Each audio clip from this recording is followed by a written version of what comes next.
What you've got coming up in this video is another interview. This time I'm joined by Barrie, who is representing Ron Izalco. It's a brand that I've never heard of before until Barrie emailed me. I've met him before. He used to represent another brand. He jumped into my inbox and said, do you fancy featuring this? So we've just filmed a chat. You're going to learn all about the brand, its heritage, where it's come from, and what's actually in the bottle as well. We've got two rums here. We've got a 10-year-old and a 15-year-old, a 43 and a 55%er here. The best way I can describe these rums, I think they're pretty unique in this respect, is yes, they are a multi-country, multi-island blend. So this has got a blend of 3 different countries. This is a blend of 5 different countries. But what you might notice is that these have actually got age statements on them. And I don't think I've ever seen that in a multi-country, multi-island blend before. So I think these rums are pretty unique. I'm going off to research that. But for you guys now, you can enjoy the chat with me and Barrie. Cheers. So Barrie, thank you very much for joining us tonight. We're here to talk about Ron Izalco. I've never heard of it until you dropped into my emails and stuff. So I've got loads of questions about this, but just take it away. Who, what, when, how, why, where's Ron Izalco from and how long's it been around? So Ron Izalco, it's the brainchild of a guy called Karthik Sadhur. Right. So he created a company called Phenomenal Spirits. And the whole idea was he wanted to create some, he loved rum and wanted to do something with rum.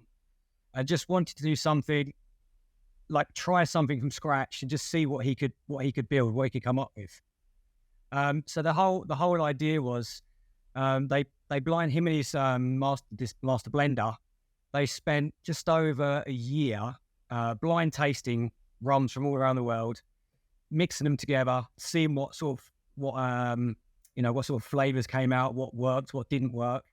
I think they did about something like 29 different blends. And then one came out, it's like, wow, what is this one? And it just so happened that all 3 rums they chose were all from Central America. Wow. And I was like, what are the chances of having something like that work? So they were really pleased with that. And then the whole idea behind it was, right, so these are Central American rums. How do we almost, as an ode to Central America, in a way to say, what an amazing place. Look what they produce. They looked at, there's a volcano in El Salvador called Izalco. And it's been active all the way through. I think the last time it erupted was around about the 60s, something like that. So it's been erupted and been live for so many years. And it's called the Lighthouse of the Pacific. Because obviously ships and things all throughout the years always used to be out to sea, the volcano erupting, and so they thought, what an amazing story, what an amazing mountain or volcano. Sorry, let's have that on our label as as like a homage to Central America. So these rums. So we'll talk about the rums in a minute, but they're basically a blend. I haven't even looked. I've got no knowledge of them. Are they? Is it El Salvadorian rum or is it a blend of different rums from different? It's not. It's a blend of it's a blend of 3 rums. So the 10-year-old, right. You've got Nicaragua, Guatemala, and Panama. Hey, right, okay. Nicaragua, Guatemala. So the idea is, the concept of what Karthik and his blender wanted to do. They needed like, if you like, the foundation. They've made it as though how you build a house. So you have the foundations, you have the walls, you have a roof. So if you look at those 3, the rums from those 3 sort of countries, they sort of blend into it. So Nicaraguans tend to be like oak forward and things like that. Panamanian rums tend to be quite sort of fruity, and you got the brown sugars and things that come through. So the whole idea was to have a blend which formed this house. So you have the longevity. You also have all these different parallels coming into the rum, giving it different flavors and different complexity. Wow, I love that, and I love those sort of. I've got a few rums up here, like the sort of Central American, Latin American sort of country blends, and I really love like blended rums. I'll be honest, and I say that my audience will kind of know this from me as well. I'm generically not the hugest fan of really long aged rums because they can be quite heavy. However, the sort of the Latin sort of countries, the Central American countries, for me, are more approachable than like your Jamaica, your Barbados, and and even to a certain extent, like St. Lucia, Gemma's Reserve and that. So I haven't tried these yet. I'm looking forward to diving in. So say again, Nicaragua, Panama, and Guatemala. Guatemala. There we go. Yeah. Wow. And it's like age statement, 10-year-old. These are all straight aged. They're not Solero. Right. Okay. So they're aged in barrels. So they're all three of those rums are 10-year-old rums. Yeah. They've been aged separately and then blended all together. Wow. All aged separately in ex-bourbon barrels, and then we can that's go pretty unique. That's pretty unique for a start, isn't it? Yeah. Normally you've got like a bit of 3-year-old and a bit of 5-year-old and a bit of 10-year-old and yeah, no, we wanted to make sure that we had, if we said it's a 10, it was a 10. So that was something we went for. Wow. We might as well crack this open then and have a little oh, there we go. Have a little glug. Are you joining me? You got a little glug? I've got a little mini one with me. Yeah. I can see the bottles above your head as well. Yeah. Nice. So this is a 10-year-old. This has got a few awards on it, Spirit Business Awards and gold medals and stuff like that. 43% ABV this as well. Yeah. Yeah. I like that. Although it doesn't drink like a 43%. It's very, very smooth. Is it? Right. On the old. Ew. I like that on the nose. That's what's that? It's like I was going to say burnt. I don't mean burnt in that sort of sense. I've got it's reminded me of like a Danish pastry. What's that? Okay. I mean, Like you get things like apricots or prunes, so like stone fruits, or maybe a bit of honey, brown sugar. Yeah, let's dive in.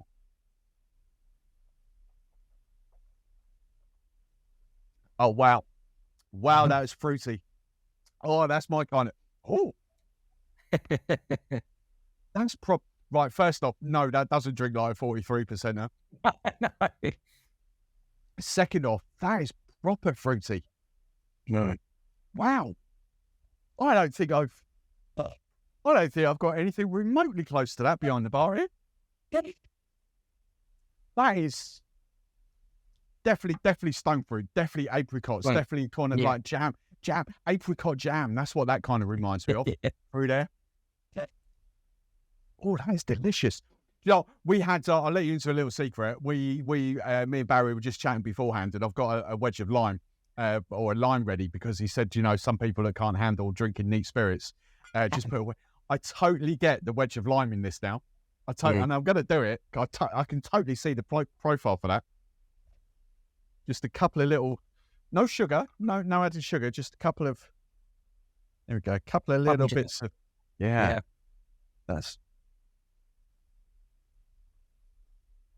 that is delicious.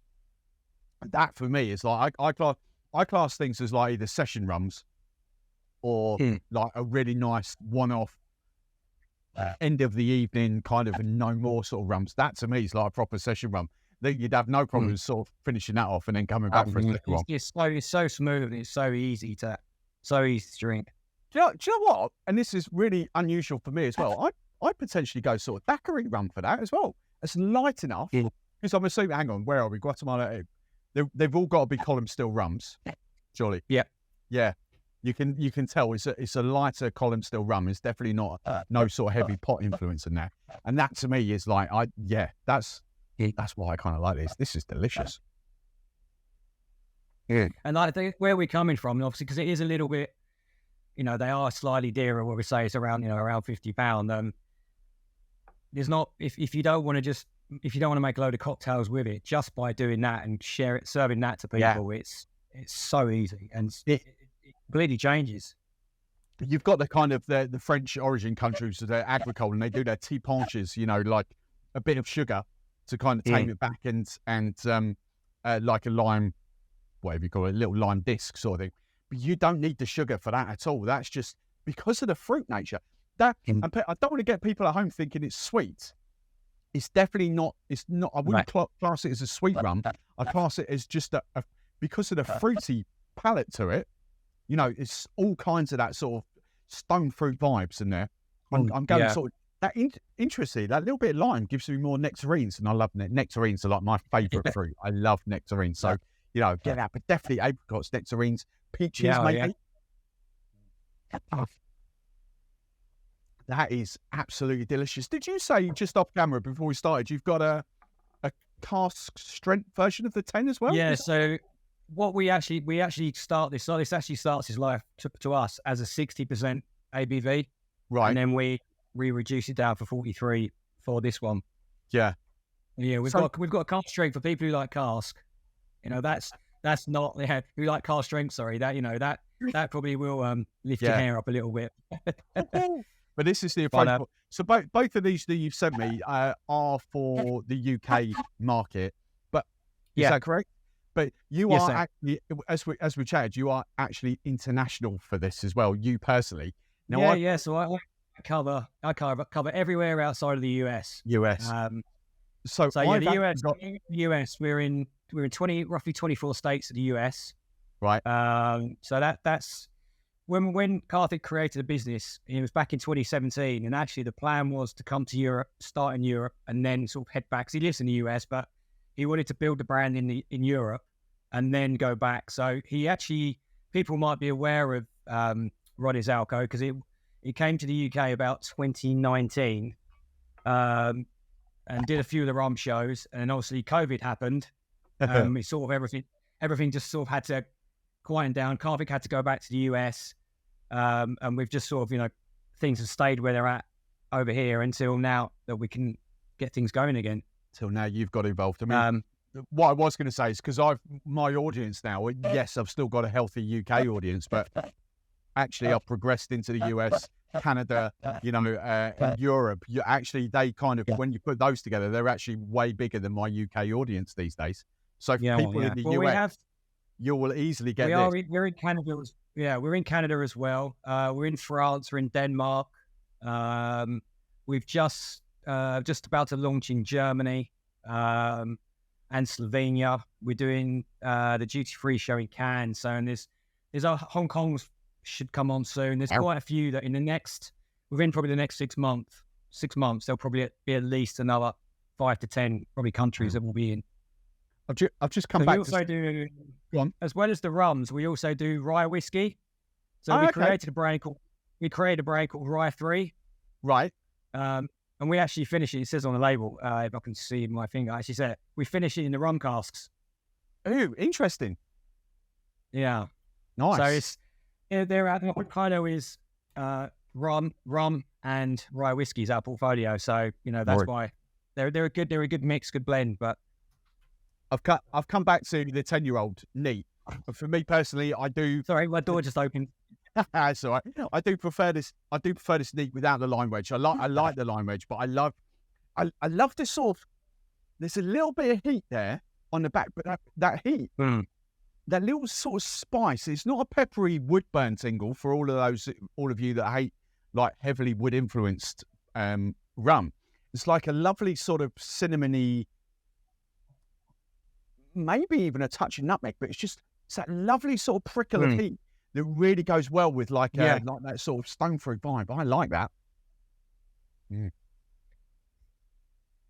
That's proper good. Right, let's move on to, so this one will be for the real rum enthusiasts. This is a 15-year-old. What I'd say, just finally on the 10-year-old, what I'd say with the Lion, the idea is if you're into your rum drinking neat, then drink it neat. The idea, what we're sort of trying to say, and I think how we're trying to work with the lime, is if you want to get into drinking neat rum, then just by adding that to our 10-year-old, and as you can see, for people who don't like neat spirits, that just takes the edge off and sort of tones it down enough to you to be able to say, you know what, that's good.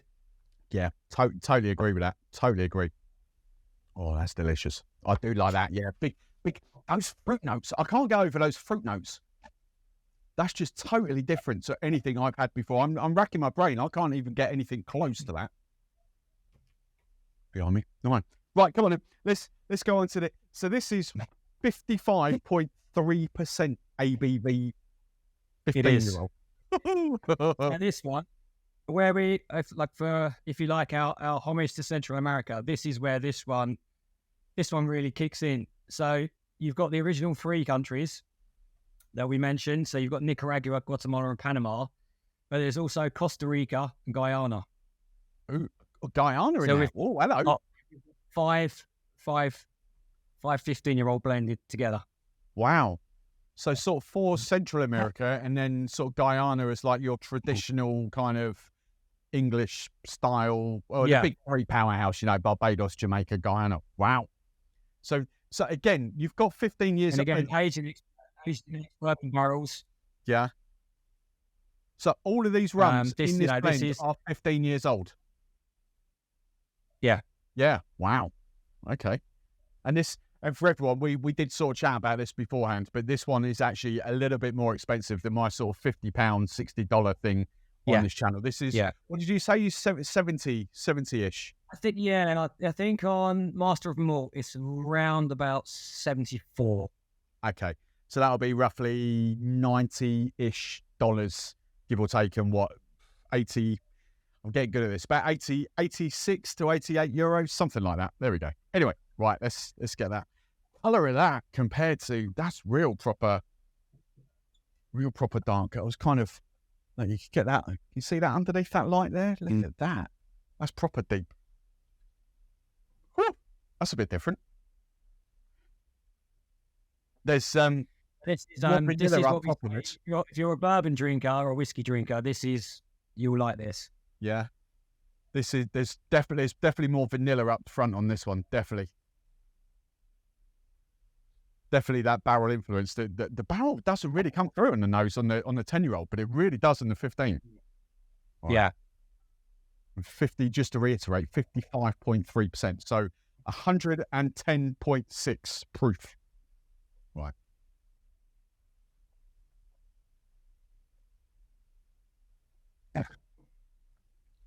Oh, again, that's actually quite approachable as well. Oh, that is quite fruity as well. Mm. You might pick up things like pineapple or things like baked pies and things like that. You get a bit of stone fruits, and you've definitely got the kind of barrel influence up front. So you've got those kind of rich roasted notes. You've got that sort of woody vanilla, maybe that burnt sort of toffee kind of vibe that comes off there, but the sort of mid palate and the finish in that, you definitely kind of get that. I definitely agree. It's more pineapple, it's more tropical fruit than it is the stone fruit vibe that I get for the 10. Definitely agree with that. That's a little bit of, this is why I like these sort of multi-country blended rums, because they are a massive journey on the palate. They go in all different directions. You get so much out of it, so much complexity from the start to the middle and then to the finish. What finish did you say? Bourbon, ex-bourbon barrels. I just got a little hint of cherry then. But I didn't know whether there was like some sort of cherry wood involved in that. But there's, well, that's really delicious actually. And again, for a 55%, it could be quite dangerous. Yeah, that's the only thing you kind of notice of that is that prickle of heat. There is a lot more, but I wouldn't put it up there at something like Smith & Cross, which is 57, or what else have we got? It's Dead Crust. Is for the same ABV, and I know this is a different type of rum, that's 52.5. So we're virtually at the same ABV there. That's got a lot more fire on it than what that has. Oh, that is, for me, this is, I've just come back to these expressions I said before. This is a one rum at the end of the night, but a nice, healthy kind of glass. This definitely is. This one, we do a lot of pairing with this one with cigars. If you like cigars, like a medium body cigar, or actually a little bit of dark chocolate, this is. Yeah, totally perfect. Get the chocolate. Oh yeah, now we're going dark, like in the old Jamaica. So like that rum, you know what I mean by old Jamaica chocolate bar, the darkest Bourneville chocolate, I think, with like a bit of rum in it. Rum and salt raisin. That would be amazing with that. Really? Are you a cigar man? Because I'm not. I'm not, but no. For the more and more countries that I'm having to go to, and obviously we've got obviously the 15-year-old, we've got an 18-year-old, which again is amazing with that. And then because we've got the ryes, we've actually got a cigar series rye, which is finished in a Naranja cask, Madeira cask, and the rum cask, and it's made for cigar lovers basically. And wow. is something, you know, it's one of those things I can kind of appreciate and see where it's going, but being not a smoker or a cigar smoker at all, like it's not lost on me totally, because I do get that sort of the palate, and I kind of get where it's going. Yeah. But yeah, as soon as you said chocolate, I'm totally over the chocolate vibe.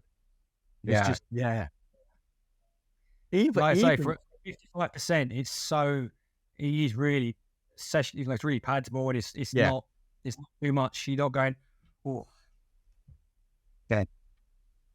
So these, right, let's just get to the nuts and bolts of the brand. These are the two available in the UK, or are the other two that you've got available as well? The other two aren't at the moment, but we are shipping. We've now, because everything before originally was having to be shipped from the US. So I've just opened up a logistics company or warehouse in Amsterdam. So everything now, we're shipping product direct to Amsterdam. Then for all of Europe, we can ship, which make it a lot easier. Yeah. So we've got another shipment coming in at the end of this year, and that will have all the other expressions on it. Wow. But it's not. I'm sort of standing there trying to think of other like rums to kind of compare this against. Not to sort of compare it on the taste, but compare it as in the sort of the multi-country blend. And the only ones I've really got that I love is like this would probably be, for those of you trying to work out, is that sort of style, the Forza. Even Black Tot, you know, Black Tot is a multi-country blend, but it's a very different vibe to what you've got going on now. I genuinely don't think I've got anything close to these multi-countries behind me.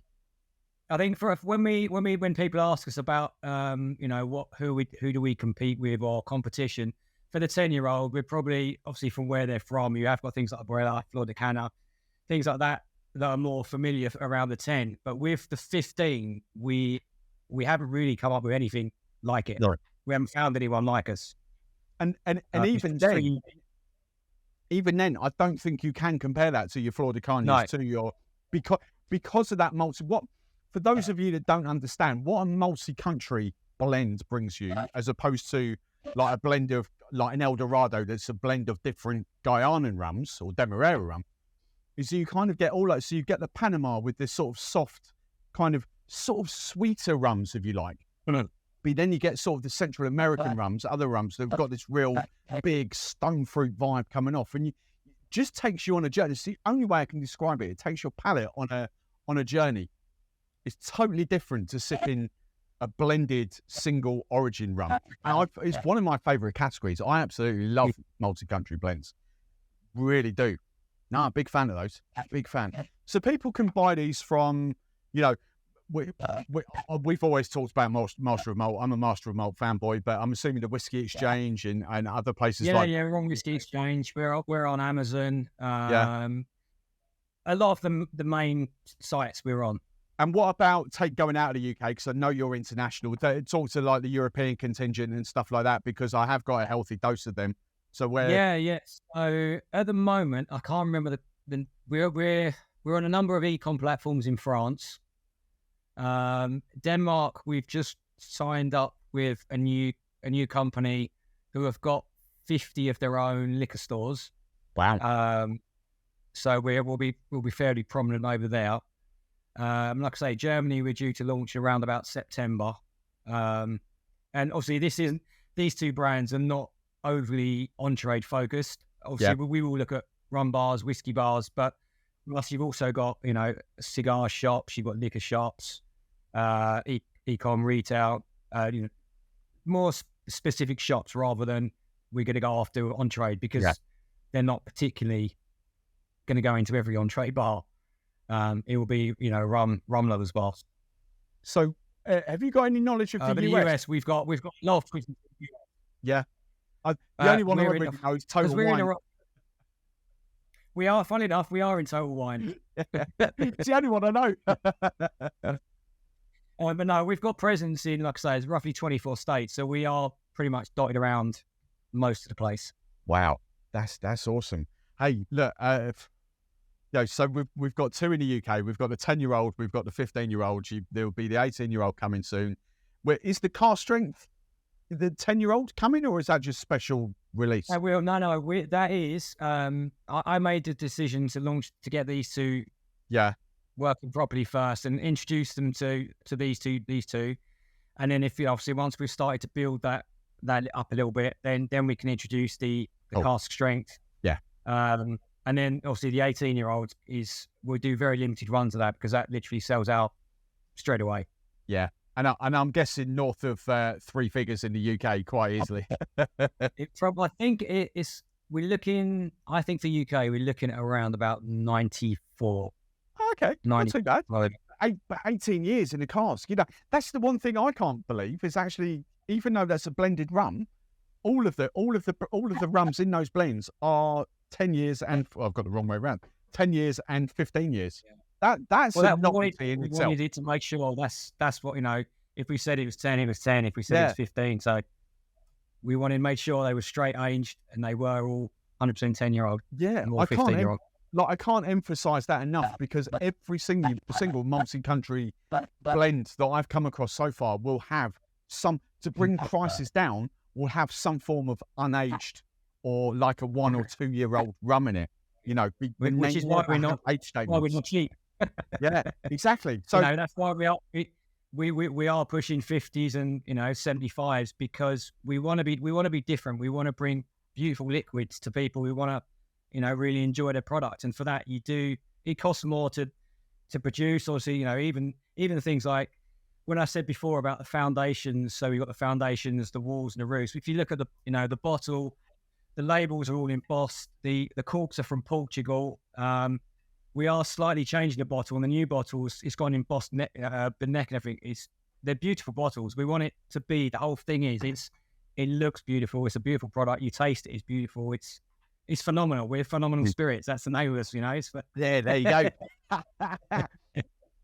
So look, is there anything else we've missed? Have we covered the nuts and bolts of the brands? It's like, what would you like people to do off the back of this, other than buy it, of course? Are we like following on social media? Are we like checking you out? Yeah, I mean, we've got we're on obviously all the social platforms on Instagram. Instagram's probably our busiest. Yeah, I'm on there as well. I'm just Barrie Rum.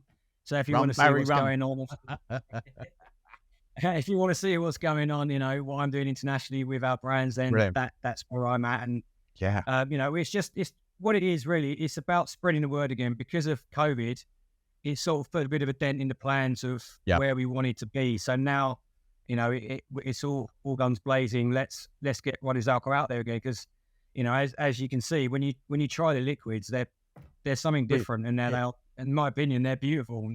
And, people should try them. Exactly. I'm gonna echo that, because again, I've had a spate of like different rums, like incomparable to anything that I've got behind me, and this, I cannot emphasize this again, don't just see this as a 10 and a 15-year-old rum. These are completely, I think, I'm going to have to do some research on this, but I think totally and utterly unique.